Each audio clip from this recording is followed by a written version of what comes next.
Nicholas, tell me about Jimmy Kilmartin. Jimmy Kilmartin. Well, he's a very smart guy, and he's Jimmy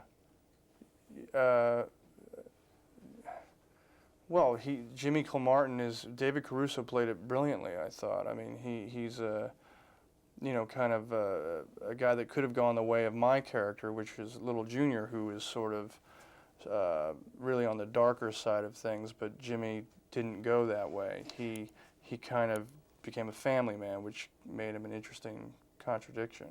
Tell me about Little Junior.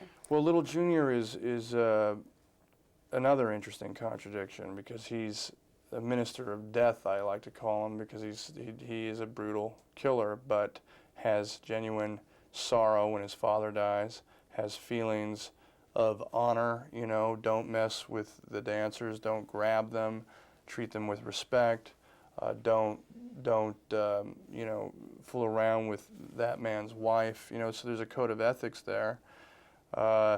He's looks like King Kong, or like a primitive brute, but likes to philosophize about life, and has asthma, so he has an Achilles heel. You always seem to make your characters, even this muscle-bound monster, kind of feel a little sorry for him. Well, that's interesting you say that. I mean, because I wanted him to be like a big, horrible baby, that he had this job that he does to be the apple of his father's eye, but is an emotional, like a child, wanting approval.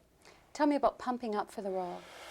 Well, I worked really hard. I ate a lot of protein shakes, something called Metarex, and worked out heavy weights, low reps, and no aerobics, just no fat burning, just gaining weight all the time, trying to put on the muscle mass, which is not something that I normally would go for. It's not a look that I would want personally, but it was proper for the character. How'd you take it off without it turning into blubber? It did. It turned into blubber, because the next role I did was the role of an alcoholic who wants to drink himself to death, and I wanted that sort of bloated look, and I didn't want that physical,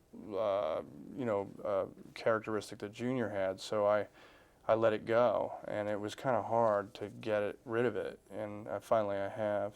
Nick, this is hard in your heart.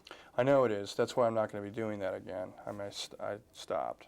And I went and I had a cardiogram, and they said that I was in the top 5% for my age and health, so they tested my heart, so I'm okay.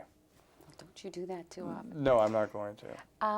I know that you hang around with Crispin Glover and Jim Carrey a little bit. Yeah. And Jim Carrey told me that one time you guys went to the Scientology Center. It's funny, I vaguely remember doing that just out of curiosity to see, because Crispin was talking about the Scientology stare, which is like, I mean, are you into Scientology? No, and why is Hollywood all afraid of Scientologists? I don't get it. I don't know. I don't pass judgment. I mean, whatever blows your skirt up, so to speak. I mean, if it works, it works, and good for everybody that finds something like that. I don't have anything like that, but Crispin was talking about the Scientology stare, which is like this look that, they're from, we know something you don't know, and so I said, oh, well, let's see it. And I think Jim was there that day, and we were looking at the ad reel for Dianetics, and there it was. There was a certain stare. Well, then I'm insulted. You asked me. No, but I mean, but no, honest to God, I mean, I think anything like that is valid if it helps people, really. Listen, I want to ask you, how do you keep fame and success from turning you into, people who get suddenly famous in Hollywood? They have these huge entourages full of leeches, and some are good people, some are bad around them, but they become insulated. How do you prevent that from happening? Because people say you're just a regular guy. Yeah, I mean, it's hard sometimes. You do kind of need interference. You need to run interference. It's nice to have someone there who, because you don't want to be the bad guy and say, look, I kind of have, I didn't get any sleep last night, and something really bad happened with my girlfriend, or my mother's not feeling well, please, so it's nice if somebody can say something and run interference, because then sometimes people can react, or they're not always friendly, and then there are people who are friendly, so it's like anything else. But people go overboard with that stuff, some actors.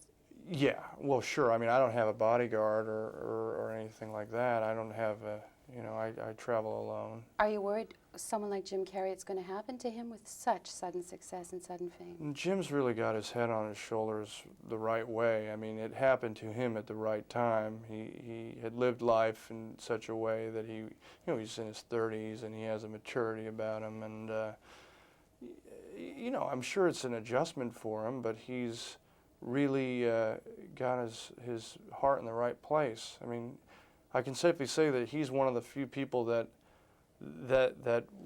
always tries to do the right thing, you know, and sometimes is good to a point of being a fault for himself. Okay. It was a pleasure meeting you. All right. Good luck with your movie. Take care.